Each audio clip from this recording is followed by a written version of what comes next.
Alrighty guys, welcome back to 1822 MC Adventures and More. This is my channel. My name's Pete, and if you didn't already figure it out, I am back from Florida, and I am back to working on the 2004 88 cubic inch dyno lowrider. And what we're doing today is I'm fixing the gas tank. So when I got this thing fired up, what happened was there was a couple blisters in the gas tank, and they blew out due to the power pulses from the motor, and it sprung a leak. That right there is a rusted pinhole. And I have to go back to like, what the fuck? I don't know what to say. So this is what we're doing. We're using Permatex fuel tank and radiator repair. And what it is, they give you a nice piece of sandpaper so you can sand everything to bare metal. They give you some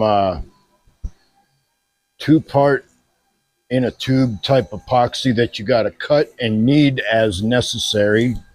And they also give you an alcohol swab to swab it clean before you put the epoxy on there. It was like $11, $12, I think, for the kit. I thought it was money well spent. As you can see, I put some on here. I've smoothed it out some. I think I'm going to have to put some spot putty over the top of that before I primer it and paint it. But what happened was, because this thing sat since 2020 under a shelter, the inside of the gas tank rusted, and I knew that. So what I did was I took some cleaning vinegar, which is like 5 to 7% depending on where you get it, soaked it real good, cleaned it out, and I knew there was a couple of thin spots which would be right there, but I thought it was enough metal there that it would be okay. Well, it wasn't, because when I started it up, it blew it out, right? And so then I tell the customer that what happened. And I told him, I said, man, I'm scheduled to go to Florida to put a motorcycle together. And long story short, without getting too personal, the motorcycle I put together down in South Florida also is the brother to the man that owns this motorcycle.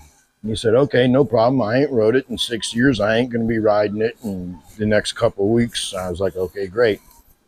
So now we're back to what's going on here. And I told him it'd be good because the gas tank would be good and aired out. And when I came back, there was like little bumps where these rust bumps was. And what I did was, where I seen a rust bump, and it just looks like, you know, your typical rust bubble like you'd see on a car if you live up north. And I sanded it down, and when it looked like I didn't see any bare metal, and I'd simply took a screw and I poked it through, so I had an actual hole. So I could take my epoxy and warm it up and stick it in there, and then smooth it out with my thumb and allow it to dry, sand it, paint it, and we'll call that done. And then what I'll be doing, I don't know if that's going to come into camera view. This is called KBS coatings. I've never used it before. I've always used cream coat, but that's got a cleaner, an etcher, and the actual sealer. So we'll give that a try. And then this tank should be ready to go. So with that being said, let me get this going, guys.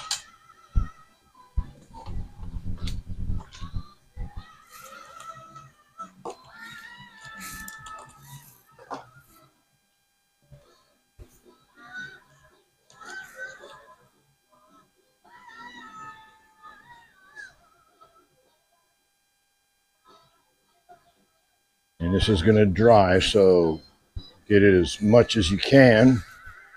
Then go ahead and do your fingertips, right?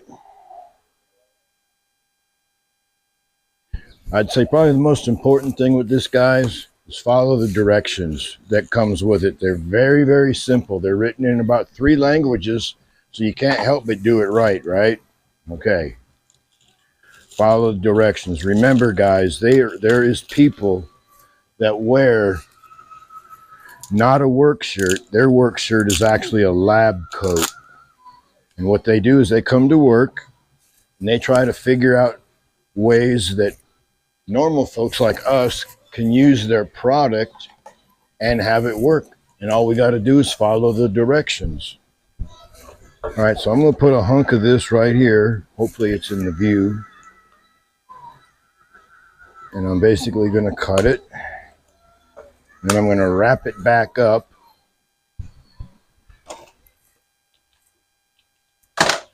I have, in fact, used this type of stuff before, just not this particular brand. And it seems to work. I know the JB Weld people, they make an epoxy in a tube that you just cut a hunk off and knead it until it's ready. And then you use it, and it seems to work. So all I'm going to do here, guys, is I'm going to sit here and I'm going to play with this stuff until I get it all one color.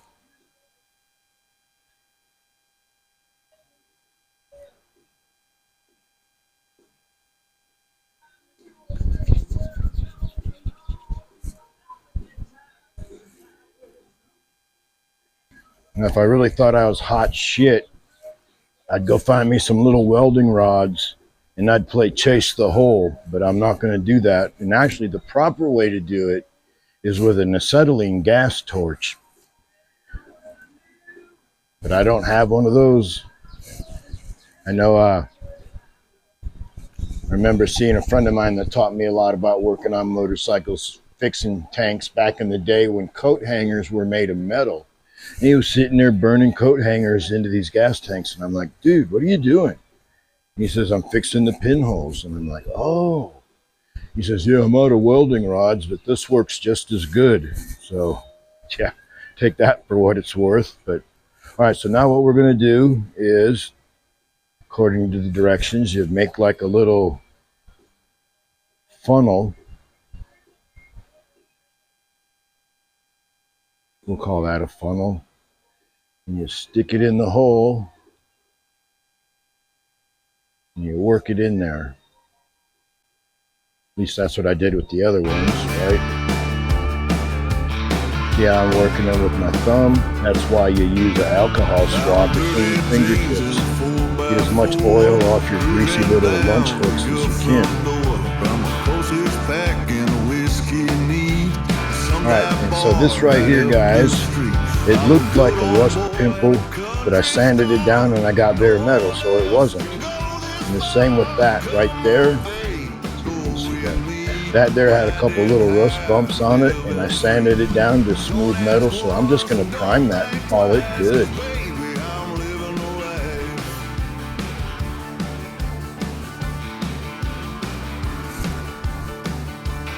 Now we'll let that get hard overnight. I think it says like 2 hours, but I'm going to let it get hard overnight.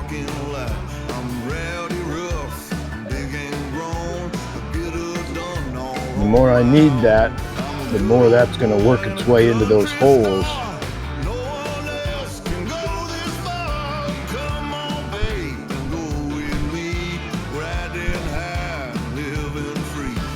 And I'm going to let it get hard, then I'm going to sand it, and then I might hit it with a little spot putty just to try to hide it so it doesn't stand out too awful much. It's on the bottom of the tank. You're really not going to see it. But still, right? All right, and of course we got a little leftover chunk. But that's that, guys. That's how I would fix a pinhole in a motorcycle tank. Clean it out real good, puncture the holes, clean it out good, sand it down, put your epoxy on there, let it get hard, sand it again to your likings, and then primer it, paint it, put it back on the motorcycle. But before we do that, I'm going to coat it out with the KBS coatings, the tank sealer. We'll see how that works. So, to be continued, guys. Stay tuned.